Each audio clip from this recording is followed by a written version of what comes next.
Assalamualaikum warahmatullahi wabarakatuh. Baik, adik-adik semuanya, eh, selamat siang dan salam sejahtera untuk kita semua. Pada kesempatan kali ini saya akan melanjutkan materi eh, terkait sistem industri peternakan. Ini kemarin sudah saya sampaikan, jadi profil lulusan sarjana peternakan. Jadi harapannya dengan mengetahui profil lulusannya, ya, adik-adik dari sekarang sudah bisa mempersiapkan diri, ya, kira-kira 3 tahun 4 tahun yang akan datang, ya. Ini kira bisa tidak, ya, harapan saya adik-adik bisa mencapai, ya, 4 profil lulusan ini, yang tentunya sekali lagi 4 profil lulusan ini sebagai manager, leadership, ya, social leader dan entrepreneur ini, ya, ini tentunya tidak bisa, ya, diperoleh hanya di kelas, ya, perkuliahan semata, tapi ini justru perlu aktualisasi diri adik-adik, ya, khususnya di dalam organisasi, baik organisasi itu di organisasi level di masyarakat, organisasi kemasyarakatan, organisasi sosial, bisa di masjid, di Karang Taruna dan dimanapun, ya, maupun organisasi di dalam lingkup kampus, ya, ada UKM, ada BEM, ya, kemudian himpunan mahasiswa dan sebagainya. Kemudian kompetensi utama sarjana peternakan juga kemarin sudah kita sampaikan. Ini juga sudah, ya, kompetensi, oke, sudah. Ini sudah, ini juga sudah.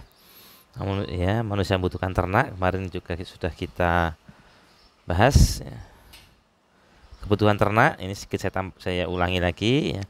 Kebutuhan ternak itu harus kita penuhi karena apa? Ternak itu adalah makhluk yang jujur, ya, mereka tidak bisa korupsi, tidak bisa bohong, ya, sehingga apa yang kita berikan itulah yang mereka akan berikan kepada kita, ya.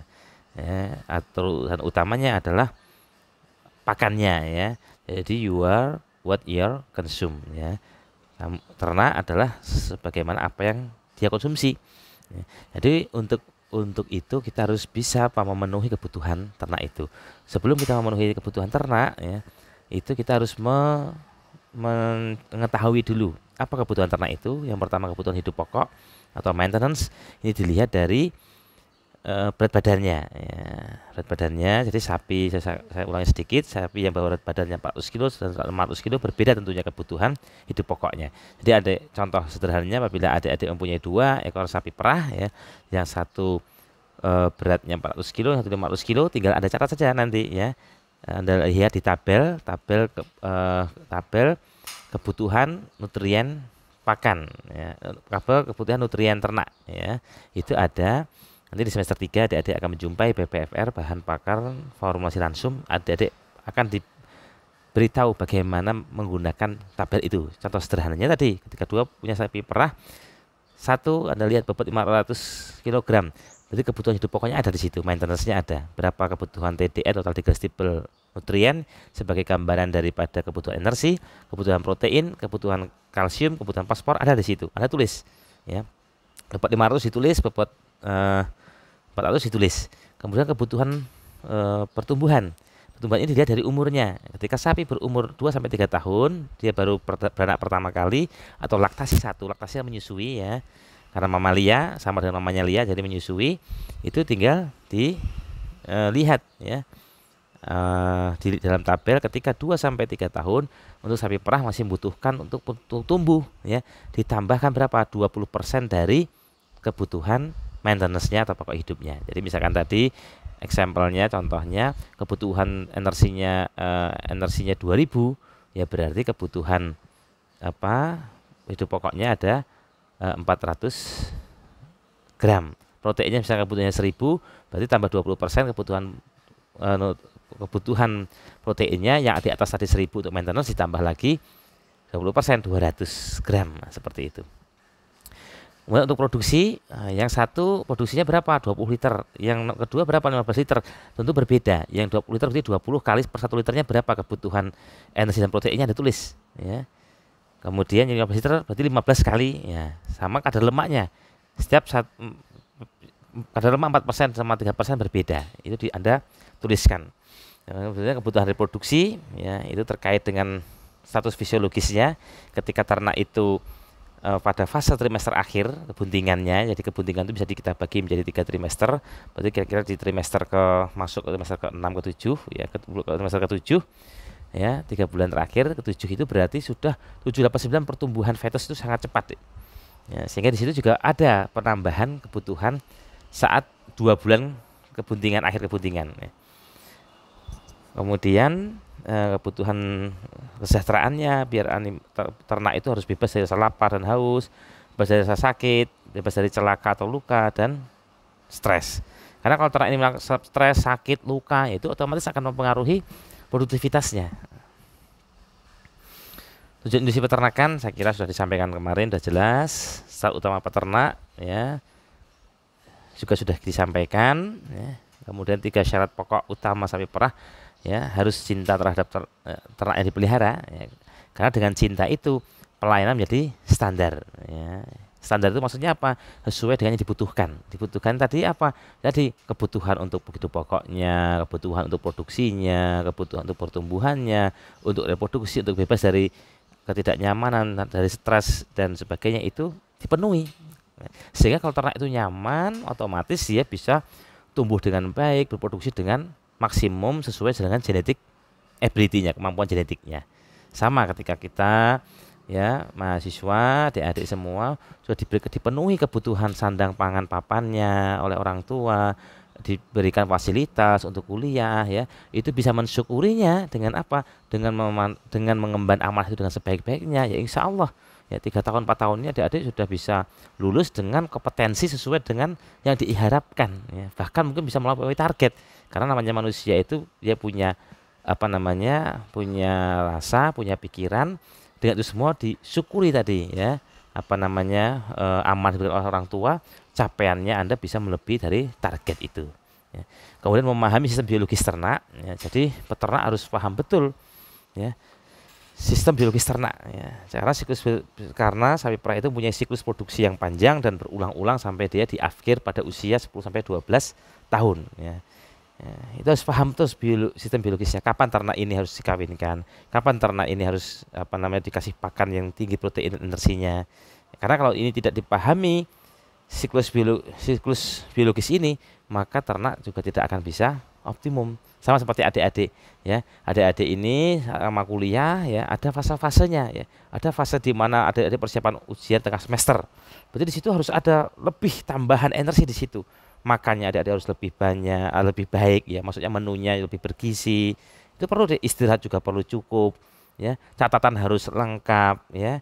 Belajarnya harus lebih, karena apa? Tidurnya mungkin lebih sedikit, tapi diimbangi dengan konsumsi yang bagus, sehingga belajarnya bisa tahan, bisa dengan kondisi diforsir pun tubuh mampu, karena sudah dipenuhi nutrisinya ya. Kemudian sudah paham selama perkuliahan, sudah paham, itu akan sangat mudah, nomor mudah adik-adik saat belajar, saat mau UTS dan saat UAS, juga saat mengumpulkan tugas-tugas terstruktur, harus mengumpulkan tugas sampai ibu dosen mengerjakan presentasi yang baik. Ini juga butuh energi pada poin-poin itu. Kalau adik-adik bisa memahami itu ya, menguasai, tahu kapan saatnya harus bersantai, berlibur, tapi kapan saatnya harus stressing, ini memang butuh konsentrasi ya, sehingga butuh gizi yang bagus juga, saatnya membuka tabungan Anda ya. Karena kalau pada kondisi terforsir Anda makannya kurang, itu sudah bisa sakit. Kalau sakit sudah tidak bisa apa-apa lagi, tidak bisa diharapkan untuk bisa mencapai nilai IPK yang bagus ya.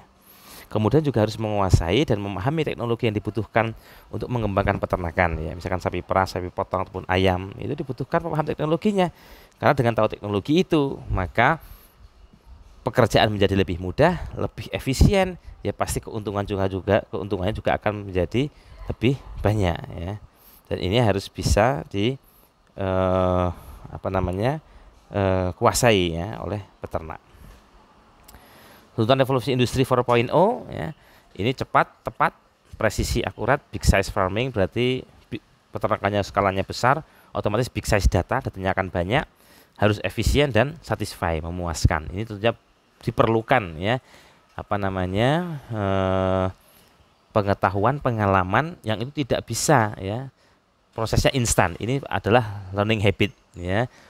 yang sustainable, yang berkelanjutan. Adik-adik terus improve dan improve kapasitas diri Anda ya, sehingga bisa memenangkan kompetensi di era revolusi industri 4.0 ini ya.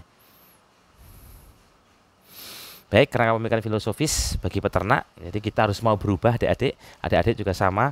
Ya, peternak harus mau berubah. Kalau tidak berubah akan tertinggal. Peternak yang tidak up to date akan tertinggal. Sama, mahasiswa pun yang tidak up to date, tidak mau berubah. Ya, transisi dari SMA, dari siswa menjadi mahasiswa ini juga perlu perubahan. Dan perubahan itu tidak ada yang mudah ya. Perubahan itu terkadang bahkan menyakitkan ya.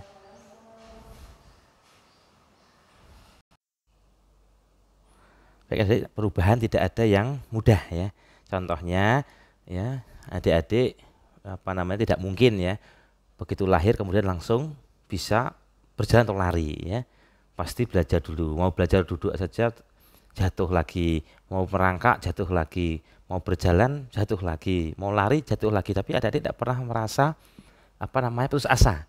Karena ada sebuah motivasi, kalau saya bisa berdiri, saya bisa berjalan, saya bisa berlari, maka akan saya mendapatkan kemanfaatan yang jauh lebih besar daripada hanya rasa sakit saat saya terjatuh ini ya. Bayi pun tidak bisa ujuk-ujuk begitu lahir langsung makan nasi, harus minum susu dulu, makan yang ringan-ringan, bubur dulu, baru bisa makan nasi.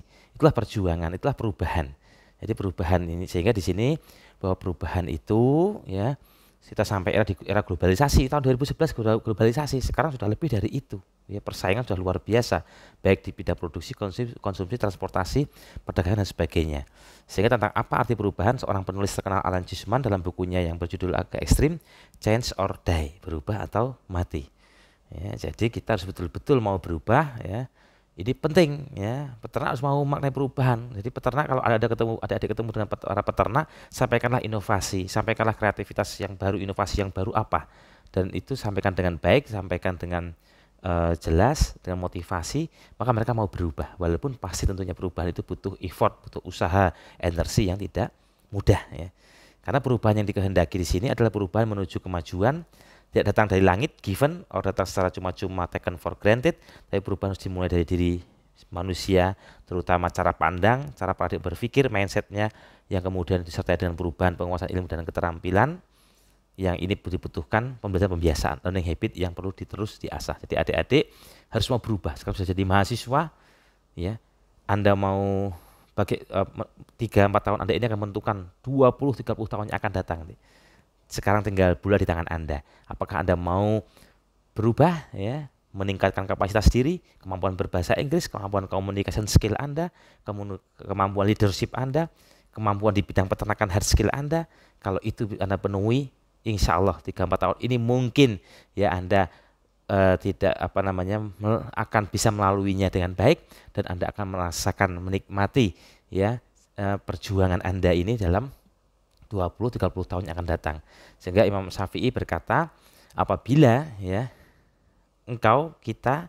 kalian ya, kita semua tidak mau ya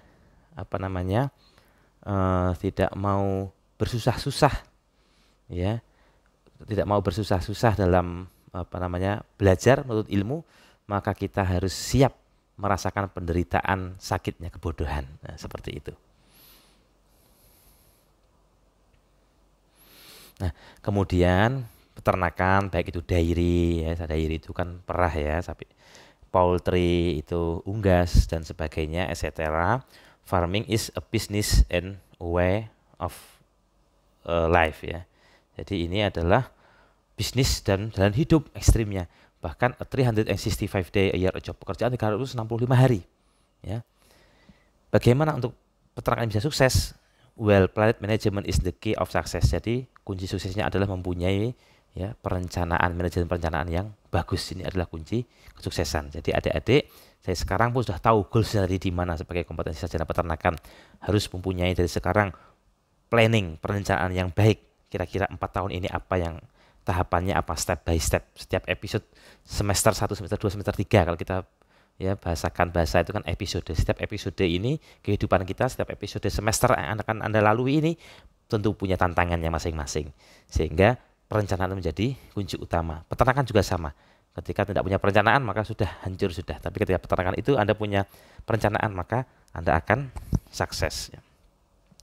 Kemudian 2 kunci sukses, ya, key of success animal husbandry, 2 kunci sukses yang harus dimiliki, ya, kalau peternakan kita mau berhasil ada 2.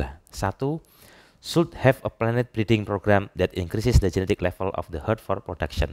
Harus mempunyai, ya, perencanaan breeding. Breeding itu berarti pemuliaan, ya, program yang bagus that increases, yang akan meningkatkan apa? Genetic level, kemampuan genetik of the herd for production. Untuk bisa meningkatkan level genetik daripada the herd ini, satu populasi, produksi dari populasi kita. Contoh sederhananya begini. Performance, ya, performance itu dipengaruhi oleh apa? Genetik dan environment, genetik dan lingkungan. Genetik ini bisa ditingkatkan dengan apa? Dengan program pemuliaan mutu genetik, ya, atau breeding program. Ini harus punya peternakan itu. Karena apa? Karena genetik itu walaupun hanya 30%, kan performance genetik itu 30%, environment-nya 70%, ya. Itu walaupun hanya 30%, tetapi ini memegang kunci. Karena apa? 30% ini sifatnya adalah permanen dan diturunkan. Ya. Jadi contohnya sederhana, kalau sapi perah itu produksi potensi genetiknya kemampuan genetiknya itu 15 liter, maka mau dikasih pakan sebaik apapun, diberi lingkungan seistimewa apapun, bahkan dikasih ruang yang close house seperti dikasih AC, ada deh sapi perah ber-AC, ya, dikasih cooling pad pendingin, bukan AC, harus AC pendingin, ya, ya sama, ya, air conditioner juga sama, pendingin.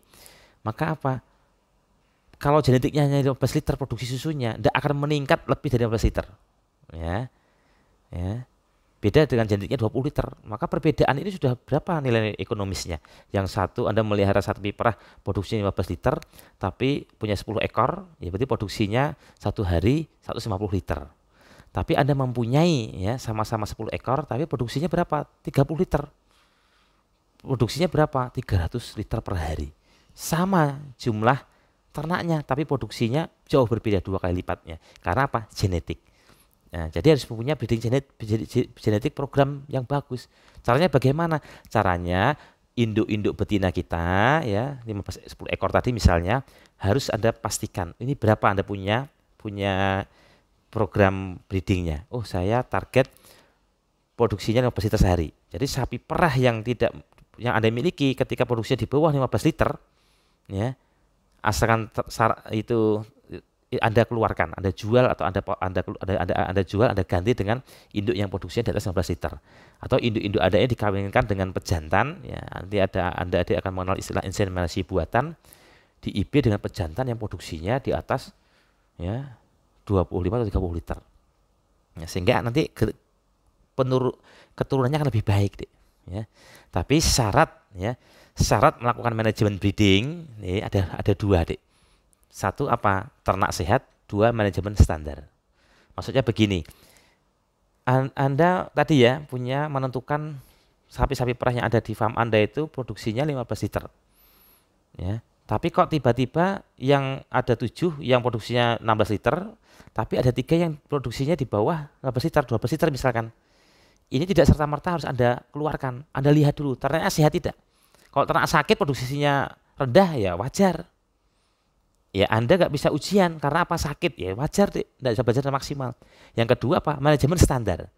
Pakannya sama, tempat tidurnya, beddingnya sama, alasnya sama, ya, perlakuannya sama, ternyata sehat, kok produksinya di bawah 15 liter, berarti ini genetiknya yang rendah, Anda keluarkan. Jadi syarat manajemen breeding ada 2, 1 ternak sehat, 2 manajemen standar. Manajemen standar itu berarti pakannya sama, lingkungannya sama, seperti itu.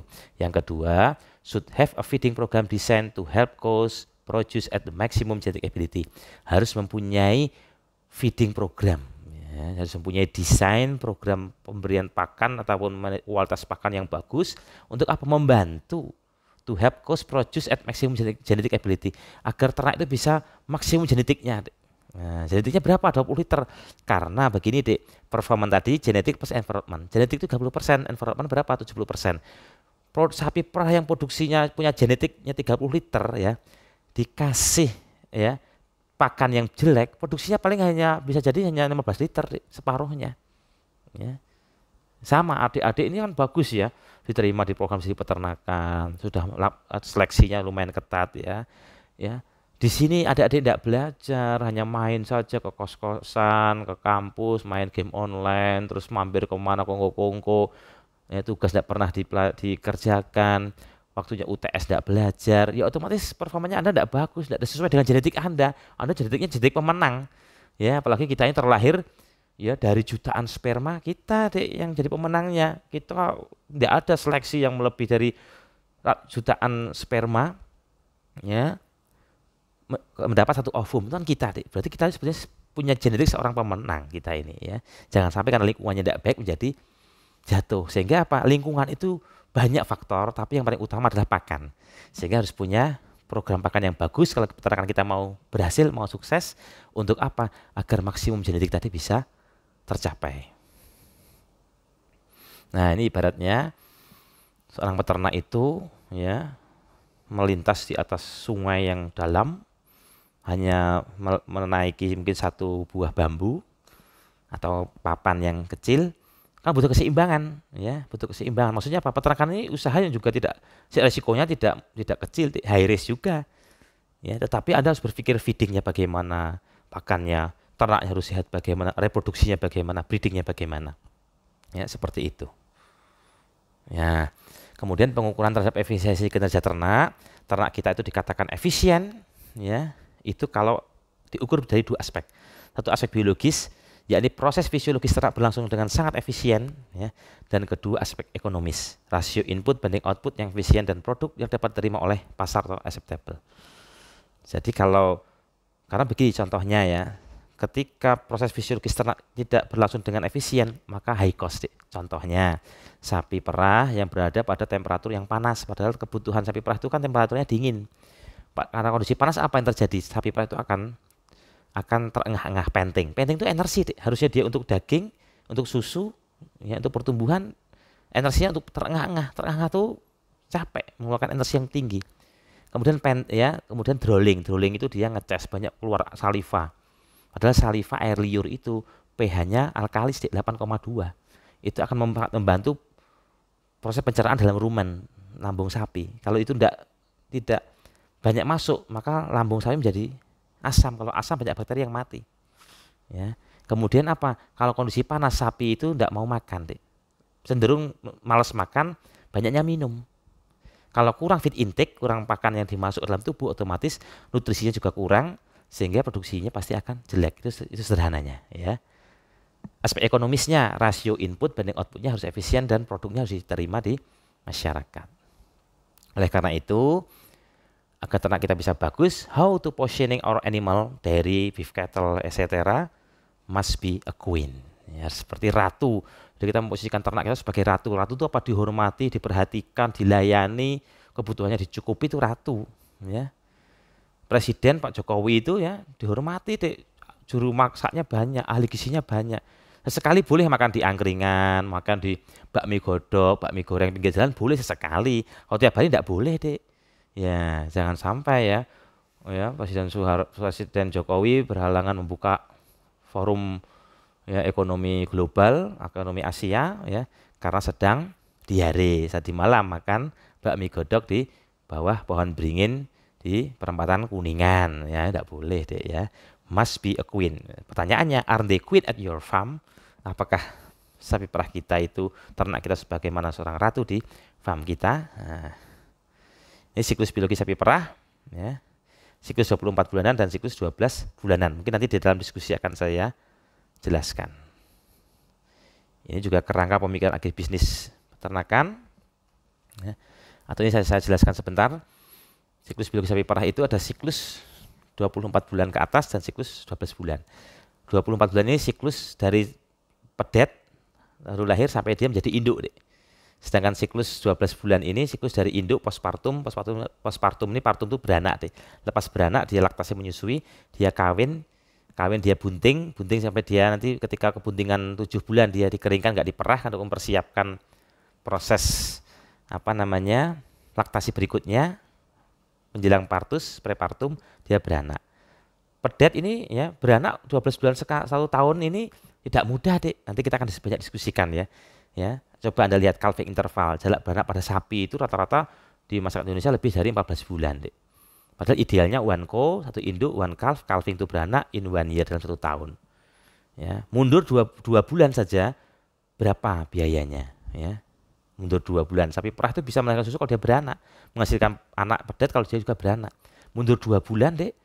Ya, calving intervalnya tidak 12 bulan tapi 14 bulan. Itu sudah berapa, Dek, kosnya? Ya. Saya pernah penelitian di Batu Raden pakai 30 ekor sapi selama 4 bulan, Dek.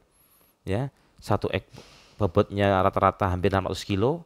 Satu hari butuh konsentrat paling tidak 8 sampai 9 kilo. Taruhlah 9 kilo, 9 kilo kali 3.000 saja sudah 27.000. Ya, kali 1 ekor, kali 30 ekor sudah berapa? Hijauannya butuh 60 kilo rata-rata. 60 kilo kali berapa rupiah? Kali 60 hari sudah berapa juta, Dek? Banyak sekali, ya. Nah, ini nanti kita diskusikan lagi. Siklus biologi sapi perah ini harus bisa idealnya 12 bulan sekali dia beranak. Ini juga sama, pedet melahirkan, ya, sampai dia darah siap kawin tuh, ya, darah sampai 12 bulan siap kawin, umur 12 sampai 18 bulan, ya, dikawinkan tergantung berapa berat badan ideal untuk dikawinkan adalah 270 kg. 270 kg itu kalau di luar negeri bisa dicapai umur 12 bulan. Kalau di kita rata-rata di peternakan sudah maju, yang modern, yang mungkin peternak milenial itu sudah bisa dicapai 15 bulan. Tapi di masyarakat kita paling tidak 18 bulan rata-rata baru bisa dikawinkan karena bobotnya baru mencapai 270. Itu dicapai di usia 18 bulan, bahkan sampai 20 bulan.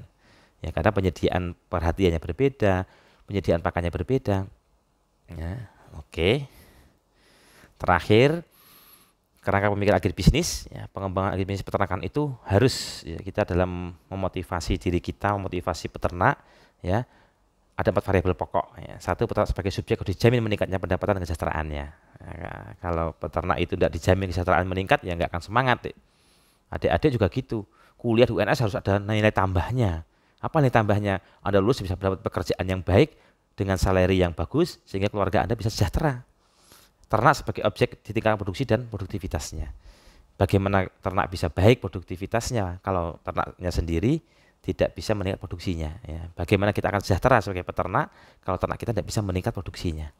Yang ketiga, lahan sebagai basis ekologi pendukung pakan dan lingkungan juga harus diperhatikan. Yang keempat, teknologi sebagai alat dan rekayasa untuk mencapai tujuan juga harus diperhatikan. Terima kasih atas perhatiannya. Kurang lebihnya saya mohon maaf. Ada yang kurang jelas nanti bisa ditanyakan lewat WA group, ya, bisa voice note, voice recorder, ataupun dengan diketik, ataupun nanti bisa via Zoom. Mudah-mudahan bermanfaat. Kurang lebihnya mohon maaf. Assalamualaikum warahmatullahi wabarakatuh.